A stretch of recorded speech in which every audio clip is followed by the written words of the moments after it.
God gives His people a lot of treasures. Marami po mga kayamanan na ibinibigay sa atin ng Diyos. Merong material, merong non-material wealth. At mahalaga na lagi nating maunawa ang mga talinghaga kuminsan ng pangungusap ng Panginoong Jesus. Ating pag-aaral ngayon, pinamagatan natin, heavenly treasures. Mga kayamanan sa langit. Salamat Panginoon dahil kami po'y pinayayaman niyo. Patuloy niyo po kaming binibigyan. Buhay. Gaano kahaba ba ang buhay ng tao? 60, 70, 80, 90, 100 years? Tapos ang daming oras na ubos sa mga treasures only on earth, and you will not be on earth forever. Paano naman pag nasa kabilang buhay ka na walang naipundar na heavenly treasure? At isa pang sinasabi ni Lord dito, nananakaw, it could be stolen so easily. Sabi, kung nasan pa naman ang kayamanan mo, nandun ang iyong puso eh. So kung ang minahal mo pera, pag nawala sa iyo ang pera, parang natapos na ang buhay sa iyo. Pag ang minahal mo tao, pag nawala yung tao, parang wala ka ng dahilan para mabuhay. Pagka ang pinagkukulan mo lang ng pansin ay mga bagay na mga ari-arian, paano kung nanakaw yan, nawala, nasunog, nabaha, natabunan ng lindol? Paano ka na kung dun mo na lang iniasa ang lahat-lahat ng ligaya mo? Kaya sabi ni Lord, para hindi ka malagay sa alanganin, para hindi masayang ang pagod mo, at hindi maubos ang oras mo sa mga bagay na nakakalibang, very immediate, very urgent, but not really the most important, pag-isip-isipan mo ang relasyon ng earthly treasure sa heavenly treasure. Ano naman ang heavenly treasures? Well, the usual meaning of this is eternal wealth, meaning religious service that many religious people keep on teaching people. Good works.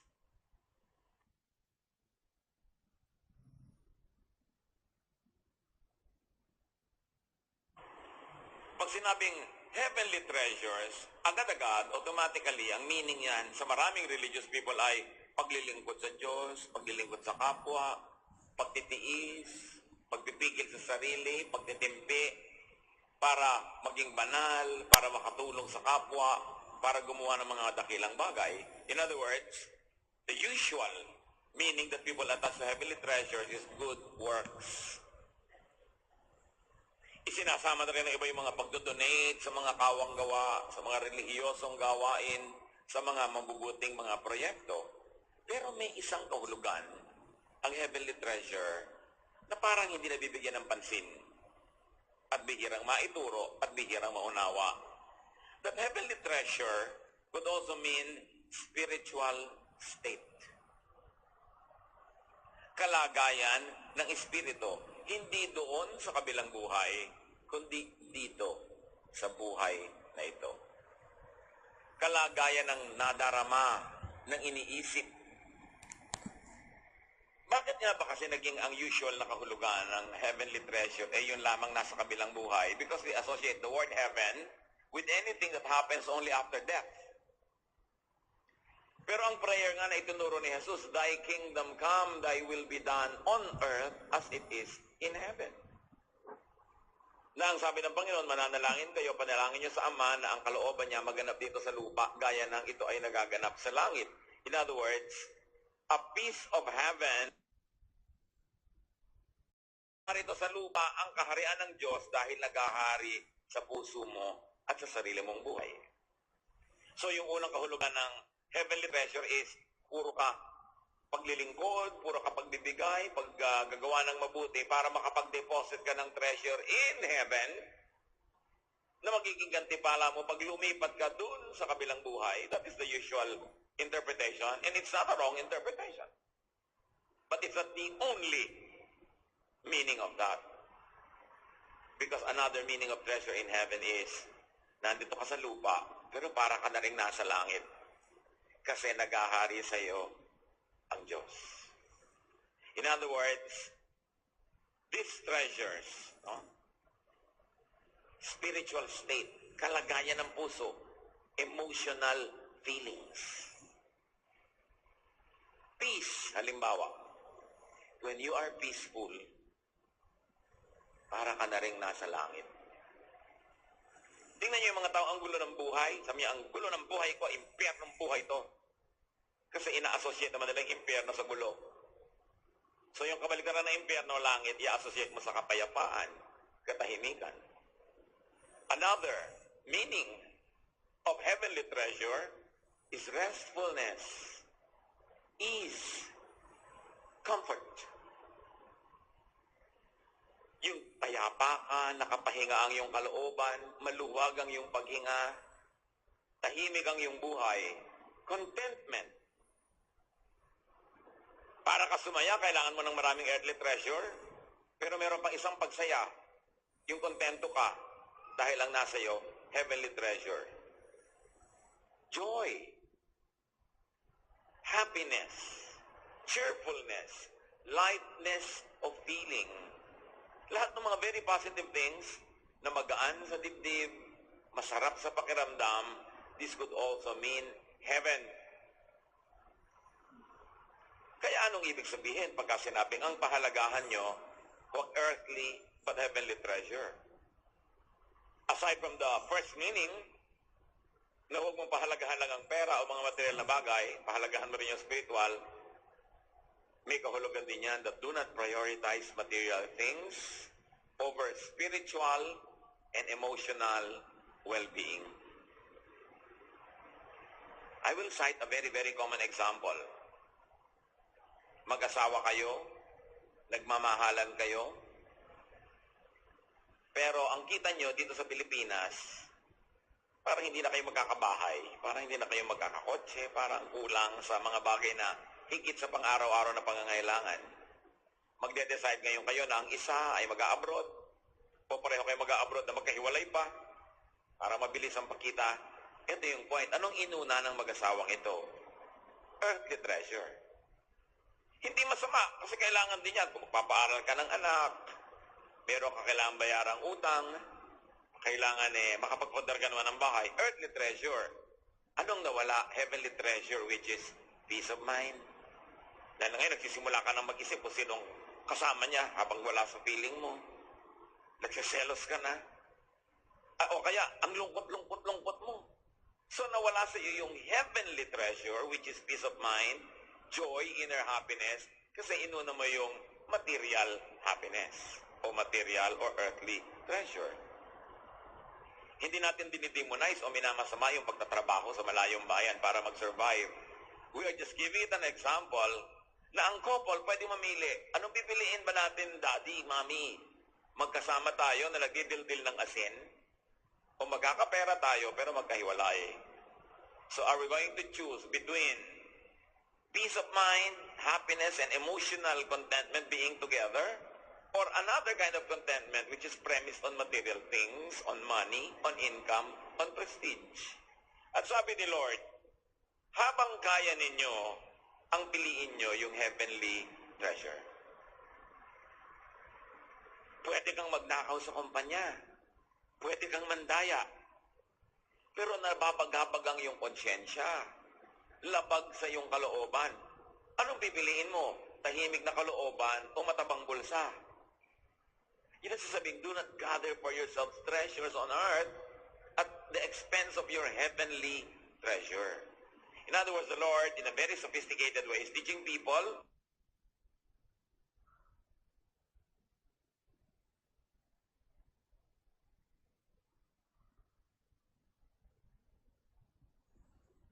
on earth at the expense of your heavenly treasure.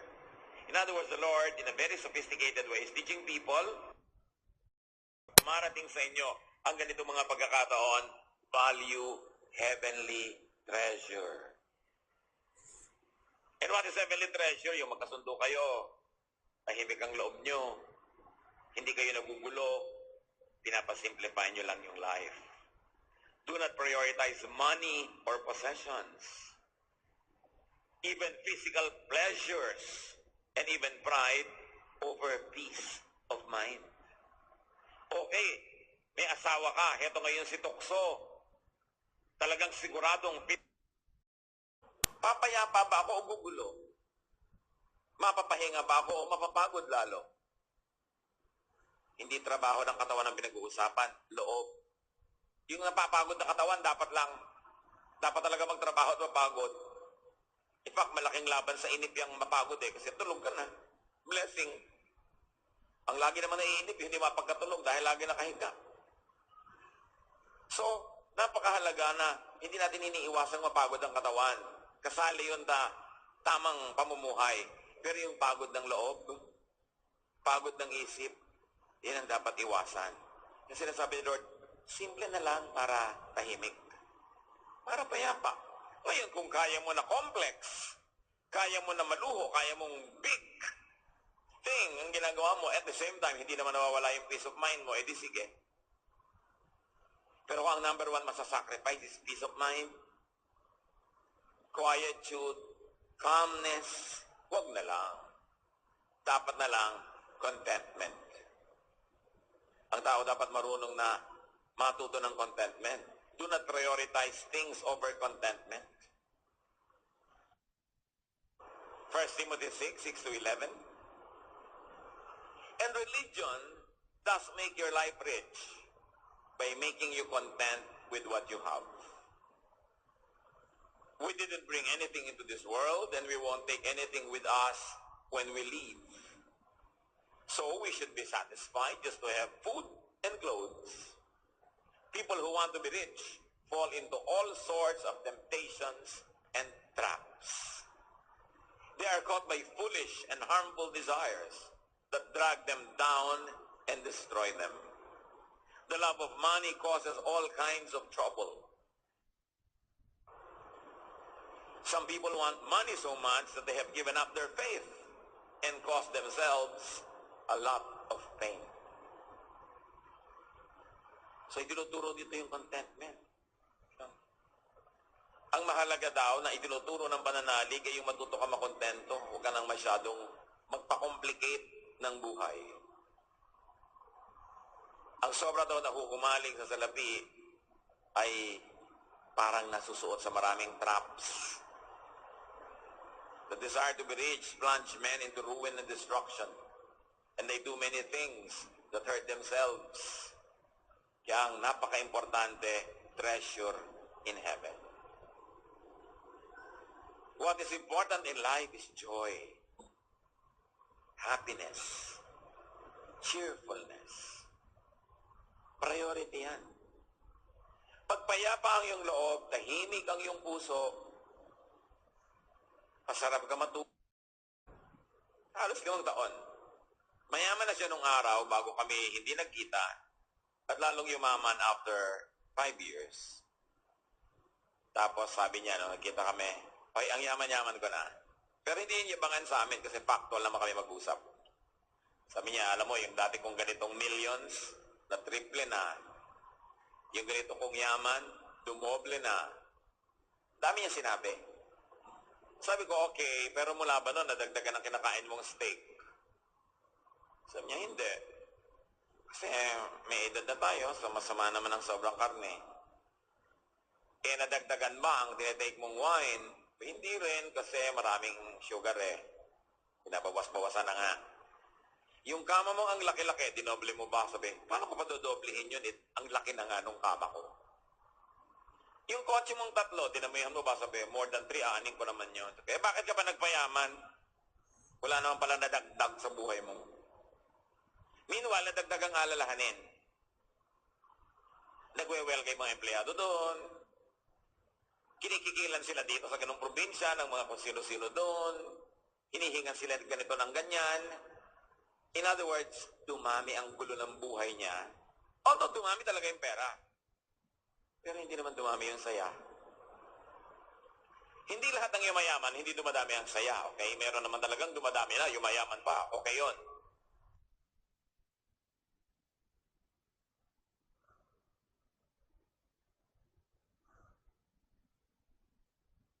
Ang sinasabi lang ni Jesus, kung sa paghahanap mo ng mga ito, ang nababawasan ang saya mo, kapayapaan mo, katahimikan mo, huwag na lang. Ngayon mga kapatid, kaya nyo magpayaman, kaya nyo gumawa ng mga complex things, malalaki mga bagay, malalaki mga project na hindi nasa-sacrifice ang inyong peace of mind, relationship with your loved ones, go ahead. Hindi minamasama yun. Ang minamasama lang, uunahin mo pa yung mga treasures on earth kaysa treasures in heaven.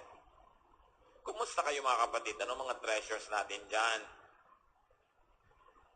Yung yaman, sa tingin ng mundo, magkaiba sa tingin ni Jesus. So, sino sa atin ang mayaman sa tingin ni Lord? Sino ang hindi? We should not demonize wealth. It's nice to have wealth. It's nice to have able to use a lot of wealth to do good things. But always, people should know when to stop. Alin ang tama na? Meron nga ang tanda na. Kahit siguro talaga anong mangyari, hindi na siya mabubuhay ng more than 10 years pa. Dahil hyper-tanda na, magsisimula na naman ako ano ng mga negosyo na ang gulo-gulo sa isip. Unless gusto niyang ipundar para sa kanyang mga anak at apo. Pero sabi nga ni Solomon, nalulungkot naman ako, nagpakahirap-hirap ako sa buhay, tapos mamanahin lang ng mga apo kung hindi ko pa nakikita. Hindi naman nila alam kung anong ibinayad kong hirap para magkaroon nito, mamanahin lang nila. Tapos ibebenta pa nila, hindi naman nila mamahalin ang minamana nila. Kaya sabi ni Solomon, alam nyo, walang kwentang sobrang magpayaman ng lampas-lampas sa kailangan mo. Hayaan mo yung next generation magsikap. Hayaan mo sila maghanap buhay ng kanila magiging kayamanan. Pero huwag kang magpalugi sa buhay na ikaw lahat ang na-stress, ikaw lahat ang nahirapan, so that you could give on a silver platter things that this next generation might not even appreciate. So let's be fair with ourselves. Let's have balance. There is a minimum earthly treasure that we need to survive and to be comfortable. But beyond that, never sacrifice the other treasure. Ama namin, turuan niyo po kami. Palinawin niyo po sa aming isip kung alin ang necessary, alin ang hindi. Lalo sa mga kapatid na kailangan magpasya, merong mga offers, may mga temptation of bigger wealth, bigger opportunities. Pakita mo, Lord, kung ito ay blessing o curse. Bigyan mo kami ng discernment para sa aming pagpapasya, ang unahin namin, treasures in heaven. At kung loloobin mo na mag-enjoy pa kami ng treasures on earth, masasalamatan ka namin at kami buong utang na loob na titingin sa iyo, Panginoon, at magsishare ng mga ito. Pero nawa, bigyan mo kami ng karunungan na malinaw naming makilala yung mga pandaraya ng sanlibutan na dumarating in attractive packages. Teach us when to say no kung ang mawawala naman sa amin, treasure in heaven. Treasures in our hearts, peace of mind, love, contentment. Pagbulay-bulayan natin ang mga bagay na ito, mga kapatid, at mabigyan tayo ng Panginoon ng karunungang ma-apply sa ating daily life. Father, habang tahimik po yung mga anak na patuloy na nagbubulay-bulay, magpahayag kayo. Bulungan nyo ang mga dapat makarinig ng inyong tinig. Turuan nyong magpasya. Kung alin ang uunahin at any specific time, kung kailangan mamili. At nawa, pumili kami ayon sa karunungan na inilahad nyo sa amin ngayon. Let's be alone with the Lord for a while in silent meditation.